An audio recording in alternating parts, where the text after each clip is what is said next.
kalau orang cerita dia datang ke pengajian atau ke buah kajian-kajian Islami, memang rata-rata itu untuk membantu mereka memperkaya ilmu terkait agamanya.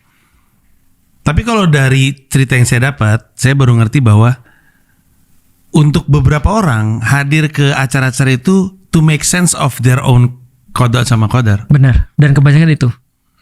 Iya. Mereka diselingkuhi misalnya. Iya.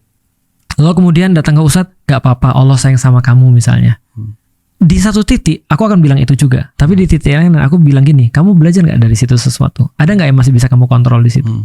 Maka ada orang yang datang ke aku, mungkin Mas tahu orangnya siapa, datang ke aku lalu bilang gini, Ustadz gimana ya Ustadz ya? Aku sudah mengalami perceraian ke-11.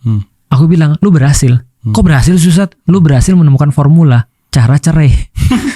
Berarti kalau lu nggak berubah, lu akan cerai ke-12 dan benar ternyata. Maksudnya ya dia mengulangi formula yang sama dan itu tidak bisa dibilang qada. Itu nggak bisa dibilang takdir Allah karena itu sebenarnya adalah pilihannya dia.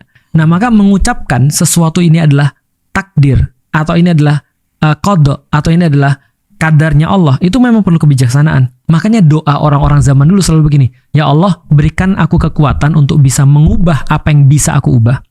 Kesabaran untuk menerima yang tidak bisa aku ubah dan kebijaksanaan untuk membedakan keduanya. Ih, keren.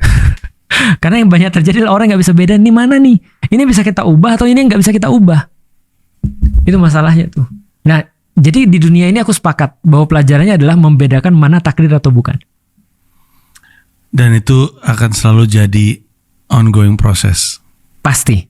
Dan itu yang membuat akhirnya ya tadi kalau Mas bilang ya.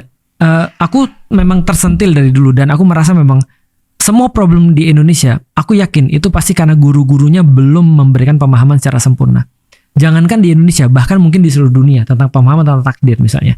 Makanya sekarang kalau kita lihat agama digunakan untuk apa? Untuk meninabobokan orang. Cuma jadi bius kan. Makanya kan Karl Marx bilang gitu. Religion is opium of the people. Gimana caranya lu bisa buat orang merasa nyaman padahal dia lagi ditindas? Pakailah agama.